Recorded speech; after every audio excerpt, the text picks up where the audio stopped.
Yo, how is everybody doing? It is your boy GZTV back with more NBA playoff action as we close out the first round basically with the stream. I know my trash can's in the background. That is my fault.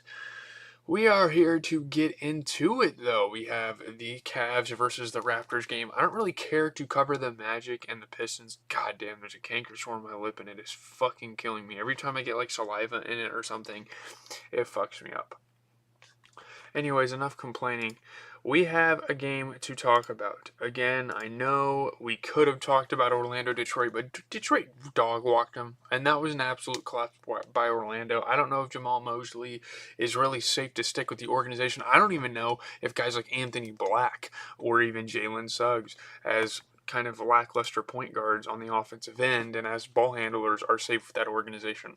There's a whole talk about the offseason for the Orlando Magic because, yeah, I know they are the 8th seed. They were kind of counted out from the start here, and they put up a fight. I mean, they took this to 7 games, but to me, that was expected. I thought the Magic were going to make this a tough series, not lose in the choking fashion that they did.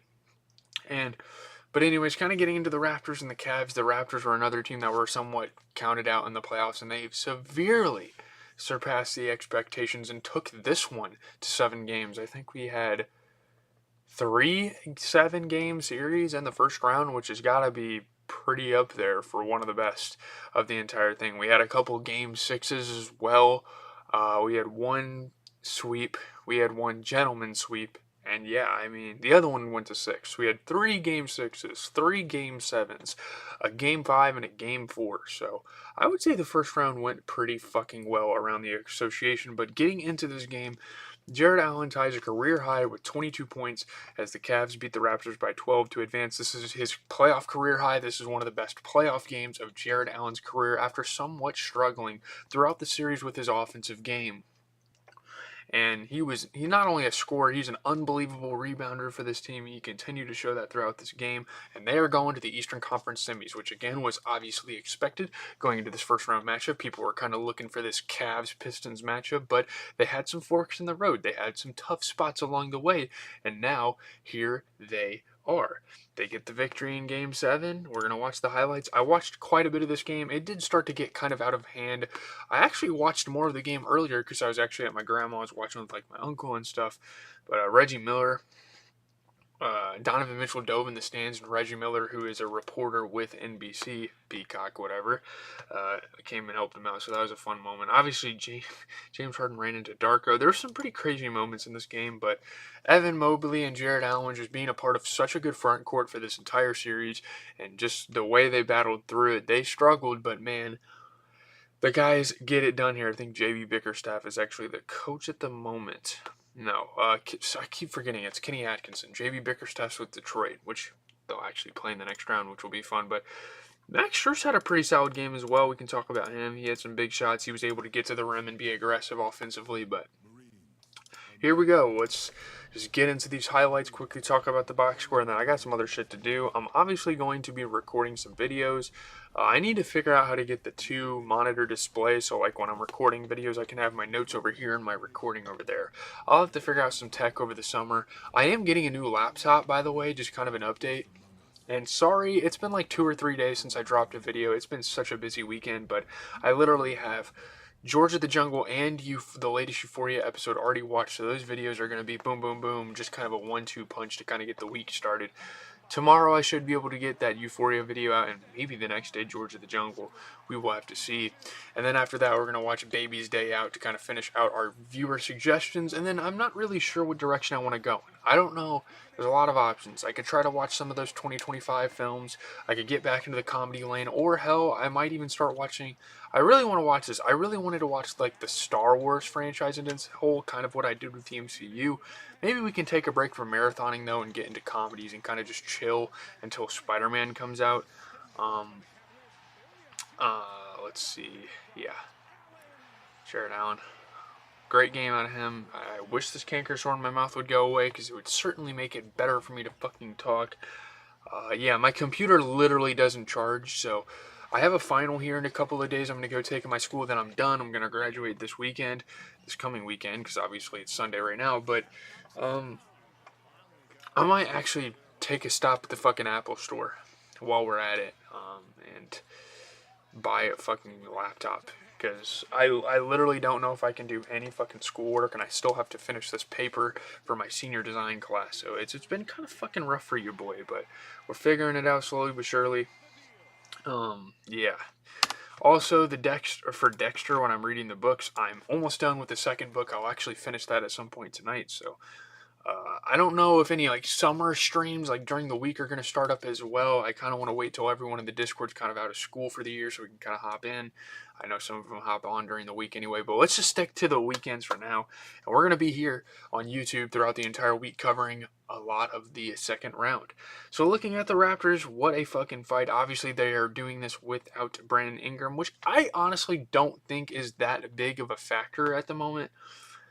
But, 23 points for RJ Barrett. I don't love how he played offense in this one, but he kind of made it up by opening up the floor for his other teammates, and he is an unbelievable player on the defensive end. I love watching RJ Barrett on the perimeter.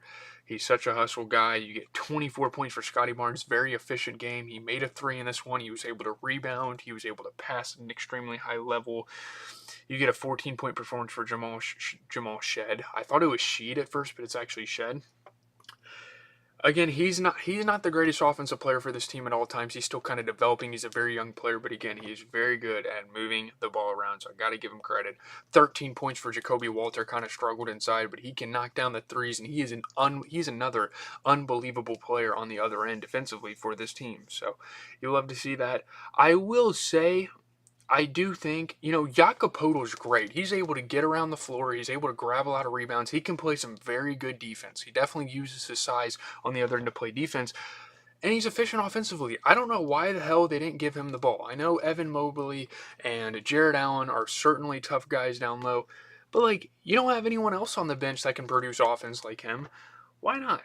Why not give Jakob Poeltl the ball more in this game? They need to kind of enforce some pick and rolls. Now, I know they have some really young guards that aren't super talented at running the pick and rolls, but it's got to happen, Getting into the Cavs, who win this game 22-19 for Jarrett Allen, and not only is he a great offensive player, he was unbelievable on the defensive side of the ball. Playing defense on all three levels of the floor, he was great. He's a shot blocker. He can block just about anybody's shot, anything that comes his way. He can get in the passing lanes. He's big. I mean, he just has a presence on that end of the floor, and he showed it here. You get 13 points for Evan Mobley, who shot 50% from three. He's another great rebounder for this team. James Harden dropped 18.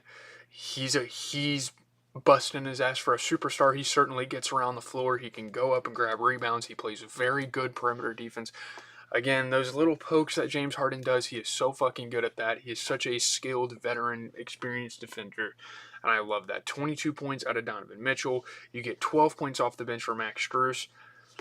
I mean, that guy did just about everything. He was able to rebound. He was able to kind of open it up for the bench squad a lot, and he's a very good perimeter defender. They had all their pieces in order tonight.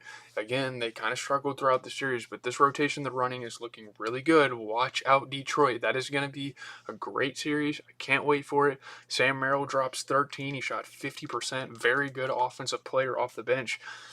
Obviously, for the most part in the season, before they got James Harden, Sam Merrill was starting a lot of the time, so they just have that much depth. They have just that good of a rotation. So I'm really excited to see what the Cleveland Cavaliers do for the rest of the playoffs.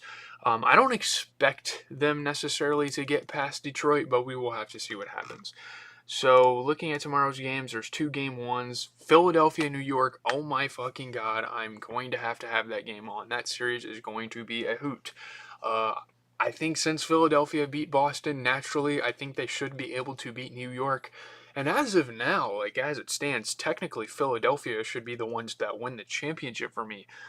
I have faith in them. I don't think they can necessarily win the championship. That's delusional. But hell, they could certainly make it out of the East. With everything lining up, with how Joel Embiid is playing, with how that rotation is going, it's fucking great. Minnesota, San Antonio, I think if Anthony Edwards can get back the way they played against Denver, now I know Denver definitely underperformed for their expectations. I think Minnesota could shock San Antonio here. I think you get Minnesota, you get Philadelphia in these 2 playoff series, And it's almost like a Cinderella story for both of these teams to kind of get it out the mud. Like Philadelphia didn't even think they'd have Joel Embiid with his appendectomy going into the playoffs, and now it's like, holy shit, they have a chance to at least beat the New York Knicks in this series. I think potentially win the entire fucking championship if they keep playing the way they are. I know that sounds delusional. I thought the Celtics were going to win at the beginning, so naturally I'm going to have to root for Philadelphia throughout the rest of the playoffs. I'm going to root for Minnesota, at least for this series, because we all know the conference championship. I think the OKC Thunder are going to be taking that, but I'd love to see Minnesota and Philadelphia win their respective series on their sides of the bracket. So I know that was a lot. Leave a like on the stream, comment on the VOD, comment if you're here right now. Sub to the channel. We'll be talking about the playoffs all throughout the week. We'll at least be talking about one of the games tomorrow. Obviously, we don't cover all of the games because some of them are a little bit unnecessary. Now, I know that the Pistons and the Magic was kind of a closeout game, but the Pistons certainly didn't make it fun for anyone, or really, with how they were kind of playing. So they're just too good, man. They come back from 3-1. It's great.